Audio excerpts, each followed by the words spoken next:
दोस्तों एक काम करिए, अभी अपनी आंखें बंद करिए और सोचिए एक छोटा सा हल्का पीला चाय में डुबोने वाला बिस्किट जिस पर एक छोटी सी बच्ची की तस्वीर छपी हो। पहचाना? जी हाँ, पार्ले जी। दोस्तों ये सिर्फ एक बिस्किट नहीं है, ये वो बिस्किट है जो आपके दादा दादी ने खाया, आपके माँ बाप ने खाया, आपने खाया और आज भी खाते हैं। 3 पीढ़ियां एक बिस्किट। लेकिन दोस्तों आज मैं आपसे कुछ ऐसे सवाल पूछना चाहता हूँ जो शायद आपने कभी सोचे ही नहीं। वो पार्ले जी का हल्का मीठा स्वाद हर बार एक जैसा कैसे रहता है? उस पर छपी वो बच्ची आखिर है कौन? और सबसे बड़ा सवाल, क्या आप जानते हैं कि पार्ले जी दुनिया का सबसे ज्यादा बिकने वाला बिस्किट है? सिर्फ इंडिया में नहीं, पूरी दुनिया में। आज की इस वीडियो में हम आपको पार्ले जी की पूरी कहानी बताएंगे, उसके जन्म से लेकर फैक्ट्री प्रोसेस तक, उस बच्ची के रहस्य से लेकर एक ऐसी बात तक जो पार्ले जी ने कोविड के दौरान किया, जिसे सुनकर आपका दिल भर आएगा। तो बस बैठ जाइए आराम से, और हाँ, अगर पास में चाय हो तो और भी मजा आएगा। दोस्तों बात करते हैं सन 1929 की। भारत उस वक्त अंग्रेजों का गुलाम था और उस जमाने में जो बिस्किट इंडिया में मिलते थे वो सब इम्पोर्टेड होते थे, इंग्लैंड से आते थे और इतने महंगे होते थे कि सिर्फ अमीर लोग ही खा सकते थे। एक आम इंडियन के लिए बिस्किट खाना एक लग्जरी थी। तब मुंबई के विले पार्ले इलाके में एक छोटी सी फैक्ट्री शुरू हुई, नाम था पार्ले प्रोडक्ट्स। इसे शुरू किया था मोहन लाल दयाल ने। उनका एक सपना था, एक ऐसा बिस्किट बनाना जो हर भारतीय खरीद सके, सस्ता, टेस्टी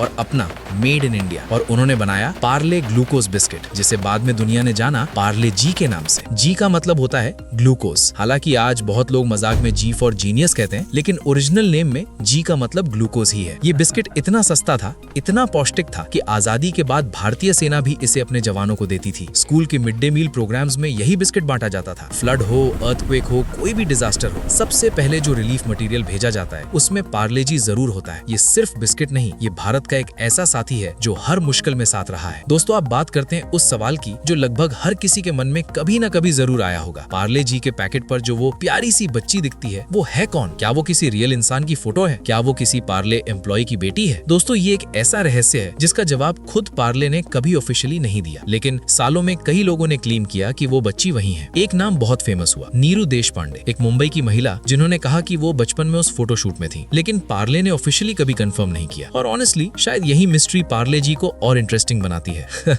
लेकिन एक बात कंफर्म है, वो तस्वीर 1960s में एक मुंबई के आर्टिस्ट ने बनाई थी। ये कोई रियल फोटोग्राफ नहीं बल्कि एक इलस्ट्रेशन है, और पिछले 60 से ज्यादा सालों में पार्ले ने उस डिजाइन को कभी नहीं बदला, क्योंकि वो बच्ची अब सिर्फ एक तस्वीर नहीं, वो एक पहचान है, एक भरोसा है। दोस्तों अब चलते हैं पार्ले जी की फैक्ट्री के अंदर और समझते हैं कि आखिर ये बिस्किट बनता कैसे है। पार्ले जी बनाने की शुरुआत होती है गेहूं के खेत से, लेकिन जैसा कि आपने मैगी की कहानी में सुना होगा, यहाँ भी वो आटा नहीं चलता जो हम घर पर इस्तेमाल करते हैं। पार्ले जी के लिए चाहिए होता है रिफाइंड व्हीट फ्लोर यानी मैदा। मैदा में ग्लूटेन की मात्रा कम होती है, जिसकी वजह से बिस्किट क्रम्बली यानी कुरकुरा बनता है। लेकिन मैदा अकेले काफी नहीं, पार्ले जी में मिलाया जाता है sugar, vegetable oil, milk solids, glucose syrup, leavening agents और सॉल्ट। अब यहाँ एक बहुत इंटरेस्टिंग बात है, ग्लूकोज सिरप यही वो इंग्रेडिएंट है जो पार्ले जी को उसकी हल्की मिठास और एनर्जी देता है, इसीलिए इसे ग्लूकोज बिस्किट कहते हैं। ये सारे इंग्रेडिएंट्स अलग अलग सोर्सेज से आते हैं। शुगर आती है शुगर मिल से, मिल्क सॉलिड्स आते हैं डेयरी फार्म से, और मैदा आती है फ्लावर मिल से। जब ये सब रॉ मटेरियल फैक्ट्री पहुंचता है तो सबसे पहले होती है क्वालिटी टेस्टिंग। हर इंग्रेडिएंट का सैंपल लिया जाता है, लैब में टेस्ट होता है, क्योंकि अगर रॉ मटेरियल की क्वालिटी थोड़ी भी गड़बड़ हुई तो करोड़ों बिस्किट खराब हो सकते हैं। क्वालिटी पास होने के बाद ही इंग्रेडिएंट्स को आगे भेजा जाता है।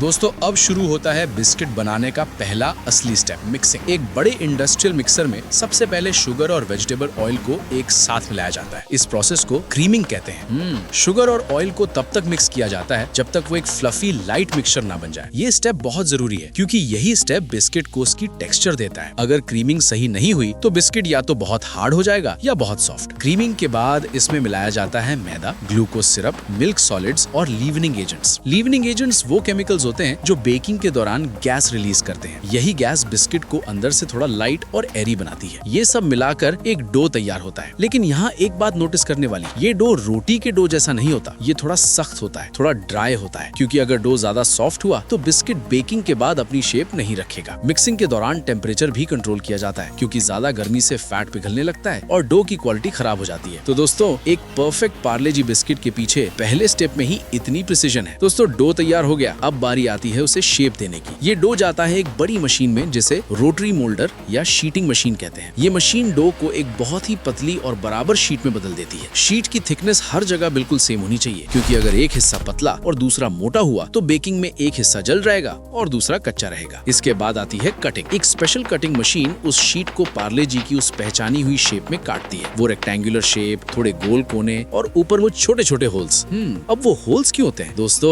ये भी एक इंटरेस्टिंग साइंस है। बेकिंग के दौरान बिस्किट के अंदर गैस और भाप बनती है। अगर होल्स ना हो तो ये प्रेशर बिस्किट को अंदर से फुला देगा और वो टूट जाएगा। ये होल्स उस प्रेशर को बाहर निकलने का रास्ता देते हैं। तो वो छोटे छोटे होल्स सिर्फ डिजाइन नहीं, वो इंजीनियरिंग है। कटिंग के बाद बचा हुआ डो वेस्ट नहीं होता, उसे वापस कलेक्ट करके दोबारा मिक्स किया जाता है। अब ये बिस्किट शेप्स एक कन्वेयर बेल्ट कर आगे बढ़ती हैं। अगले स्टॉप पर जो होता है वो है इस पूरी प्रोसेस का सबसे इम्पोर्टेंट स्टेप। दोस्तों अब बात करते हैं उस स्टेप की जहाँ असली जादू होता है, बेकिंग। ये बिस्किट्स जाते हैं एक बहुत बड़े टनल अवन में। ये अवन साधारण अवन नहीं होता, ये एक लंबी सुरंग जैसा होता है जिसकी लंबाई कई कमरों जितनी हो सकती है। बिस्किट्स एक कन्वेयर बेल्ट पर धीरे धीरे इस टनल से गुजरते हैं। अवन के अंदर टेम्परेचर 200 से 250 डिग्री सेल्सियस तक होता है। लेकिन यहाँ एक बहुत जरूरी बात है, पूरे टनल में टेम्परेचर एक जैसा नहीं होता। शुरुआत में टेम्परेचर थोड़ा कम होता है, बीच में ज्यादा और अंत में फिर थोड़ा कम। ये इसलिए किया जाता है ताकि बिस्किट धीरे धीरे पके। अचानक बहुत ज्यादा गर्मी से बिस्किट बाहर से जल जाएगा लेकिन अंदर से कच्चा रहेगा। बेकिंग का पूरा टाइम होता है करीब 2 से 3 मिनट। इन 2 से 3 मिनट्स में क्या होता है, लीवनिंग एजेंट्स गैस रिलीज करते हैं जिससे बिस्किट थोड़ा फूलता है। शुगर कैरेमलाइज होती है जिससे वो हल्का गोल्डन ब्राउन कलर आता है। मॉइस्चर निकल जाती है जिससे बिस्किट क्रिस्पी बनता है। और वो खुशबू जो आती है फ्रेश बेक बिस्किट की, वो इसी कैरेमलाइजेशन से आती है। अवन से निकलने के बाद बिस्किट बहुत नाजुक होते हैं, एकदम गर्म। इन्हें तुरंत कूलिंग कन्वेयर पर भेजा जाता है। यहाँ ठंडी हवा से ये धीरे धीरे ठंडे होते हैं और ठंडे होते होते ये वो हार्ड और क्रिस्पी पार्ले जी बन जाते हैं जिसे हम जानते हैं। दोस्तों बिस्किट तैयार हो गए, अब बारी है पैकेजिंग की। कूलिंग के बाद बिस्किट्स जाते हैं क्वालिटी चेक में। यहाँ कैमरास और सेंसर्स हर बिस्किट को स्कैन करते हैं। अगर कोई बिस्किट टूटा हुआ है, ज्यादा डार्क है या उसकी शेप सही नहीं है, वो ऑटोमेटिकली रिजेक्ट हो जाता है। ये रिजेक्टेड बिस्किट्स वेस्ट नहीं होते, इन्हें क्रश करके एनिमल फीड में या दूसरी फूड प्रोडक्ट्स में इस्तेमाल किया जाता है। क्वालिटी पास होने के बाद बिस्किट्स जाते हैं पैकेजिंग मशीन में। यहाँ वो ट्रे पैक में बंद होते हैं जिसे हम सब पहचानते हैं। लेकिन दोस्तों यहाँ एक बात जो आपको शायद नहीं पता, पार्ले जी की पैकेजिंग में जो वैक्स पेपर और प्लास्टिक का कॉम्बिनेशन होता है वो इसीलिए चूज किया गया है क्योंकि ये मॉइस्चर को बाहर रखता है। बिस्किट का सबसे बड़ा दुश्मन है नमी। नमी लगते ही पार्ले जी सॉफ्ट हो जाता है और वो क्रंच खत्म हो जाती है। इसीलिए पैकेजिंग को इतने केयरफुली डिजाइन किया गया है। अब दोस्तों कुछ नंबर सुनिए जो आपका दिमाग हिला देंगे। पार्ले जी हर महीने करीब 100 करोड़ पैकेट्स बेचता है, यानी हर दिन करीब 3.3 करोड़ पैकेट्स, यानी हर सेकंड करीब 400 पैकेट्स। मतलब जब से आपने ये सेंटेंस सुना तब तक हजारों पार्ले जी के पैकेट्स बिक चुके हैं। इसकी कीमत 5 रुपए से शुरू। और यही वजह है कि पार्ले जी दुनिया का नंबर 1 सेलिंग बिस्किट ब्रांड है। ब्रिटानिया नहीं, मैक्विटीज नहीं, ओरियो नहीं, पार्ले जी, मेड इन इंडिया। दोस्तों अब मैं आपको एक ऐसी बात बताता हूँ जो शायद आपने नहीं सुनी। साल 2020 कोविड का लॉकडाउन, पूरा देश घरों में बंद था, फैक्ट्रीज बंद, काम बंद, लाखों लोगों के पास खाने तक के पैसे नहीं थे। उस वक्त